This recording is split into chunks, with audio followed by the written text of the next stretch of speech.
We are honored to be joined by two longtime friends. We've met before, we've talked before. Tricia and Kurt Baker, co-founders of an organization called Attitudes in Reverse.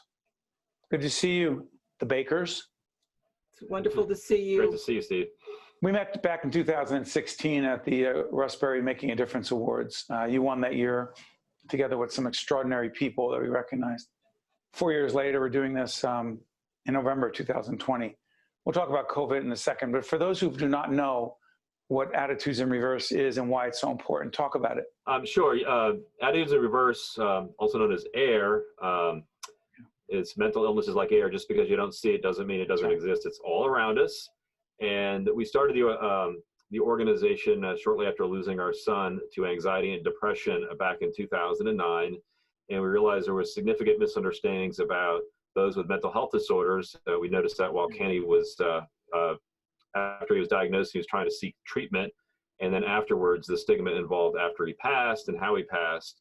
So we started that organization. We specifically are focusing on youth. It initially started off with high school students. Then right now we have programming all the way from elementary school, second grade, through college level. And so our goal is to really improve the education and the empathy out there as far as those with mental health disorders in our youth and in society in general. You know, Tricia, that's Kenny's picture behind you. Yes. And I want you to do this because the organization and its work is so important. The cause is so important. The problem is probably worse than ever given the COVID reality and the increased level of depression. But do this. This often gets missed. Tell us about Kenny. Kenny was this amazing young man. He had the kindest heart. He was always thinking about other people. And one of the things I find is that those who do struggle with mental health disorders, they tend to be some of the kindest, most empathetic people. And so true of Kenny. He was really intelligent. At the age of 6, he was struggling with reading, and the school district tested him, and we found out that he had a learning disability called dyslexia, but we also found out at the age of 6, he had the long-term memory of a 29-year-old. So he was extremely bright. This is also something that's very common of those who do struggle with mental health disorders. And it was a freshman year where he was so busy trying to build his college resume. He was working so hard. He had a part-time job. He was trying to keep up really good grades in spite of his learning disability. He was sleeping less and less. And I remember saying to him, you know, Kenny, you're only sleeping 2 or 3 hours a night. How is your body not shutting down? Well, what we didn't know as his parents were, it was his brain that was shutting down. And that's why when we do talk to young people, we talk so much about the importance of sleep, because I really feel that our children are not sleeping enough. When I go into schools and I talk to kids with our program, I always ask them, who sleeps 8 hours or more? And almost none of them will raise their hands. And they kind of laugh at me as if, oh, that's a joke. Nobody sleeps 8 hours. And a lot of our young people are not even sleeping 5 hours a night. And I really feel that that lack of sleep was the trigger that turned on the illness in Kenny's brain. And he did fight. He tried really hard to get well, and then he just lost hope. And hope, I think, is so important for our young people. You know, we're going to talk about COVID. We have to make sure that our young people always have hope that things will get better. And the other part of this, and by the way, thank you, Tricia, for sharing the way you just did. Kenny, Kurt, let me ask you this. As we talk about Kenny, the other piece of this that's evolved, because both of you learned so much over this period of time, is the use of therapy dogs. Help us understand, because I'm trying to figure that out, how it helps these young people and their families. Is it geared toward young people, teenagers? Well, I'll start, but I'm going to let Trish finish this one because she's the therapy dog expert. She's the one that actually does the certification. But what we found early on, when we started to go out and started the organization, you know, back in 2009 in a informal way, all we knew is we had to go talk to people. And one thing we noticed is when we went out and we set up a table in front of Rita's Ice or wherever it might be, or anybody would allow us to talk, people, if we were just sitting there by ourselves, they really didn't want to come up to us and talk about mental health. However, Trish had our little therapy dog, and service dog that Trish has all the time. And when he was around, they would come up and introduce themselves to Mickey. Then That's Mickey? Start the conversation.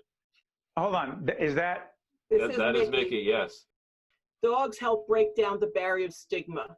As Kurt says, people will come up and they'll pet a dog, and then they'll start talking to you. And then before you know it, we're able to start a conversation about good mental health. Huh. Before we included the dogs, people would walk up and realize what we were talking about, and they would leave, but they would stay when we had the dogs. And almost everybody had their own story that they wanted to share after petting the dog. It's grown a lot, the dog program. It's developed where we now include dogs in every one of our educational programs at school. And we're rolling out this fall a kindergarten through 3rd grade program that's all about emotions, exploring our emotions through the eyes of dogs. And that's for the young ones, because we want to have them recognize emotions early, what they might look like, their feelings within themselves or within a friend. But we have heard back from a lot of these school administrators that because our programs include dogs, that the students will remember the programs, the material in the programs longer because they associate the material with the dogs. Kurt, let me ask you this. We met in 2016 at Ramapo when you won the award. I remember being so moved by what you're talking about and the difference you're making. What was it like meeting those other winners of that award that year? Oh, it's just amazing how much good is happening out in the world, so to speak. I mean, people, they start off, it's typically some type of tragic event or stressor in their life.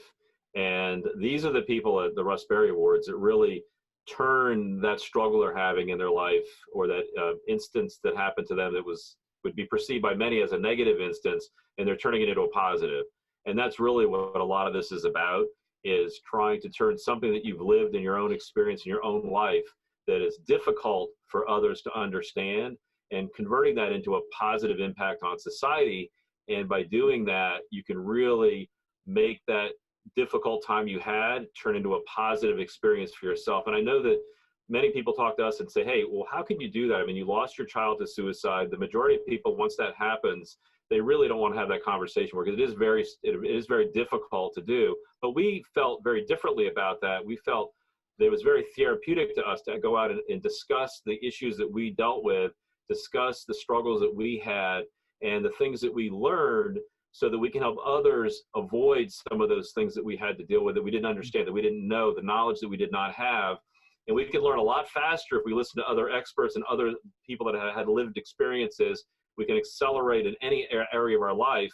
This is just the same thing. And if we talk to anybody that has a brain, so to speak, we all have mental health.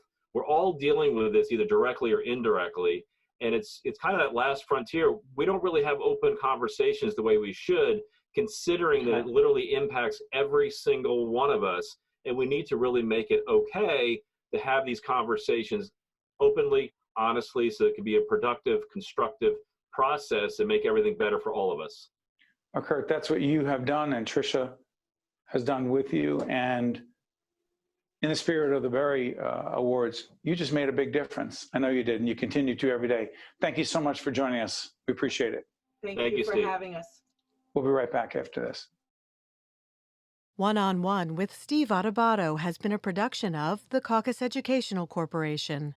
Funding has been provided by the Russell Berrie Foundation, Holy Name Medical Center, the Turrell Fund, supporting Reimagine Childcare, TD Bank, United Airlines, Seton Hall University, the Fidelco Group, ADP, and by Fedway Associates, Inc. Promotional support provided by NJ On Air and by ROINJ. Data shows that many patients have avoided seeking critical health care in the wake of COVID-19 for fear of contracting the virus. Delaying medical care can have serious consequences, so you should never second guess or ignore your symptoms. At Holy Name Medical Center, we have measures in place to prevent infectious disease from spreading. We're clean, we're open, and we're safe for all your healthcare needs.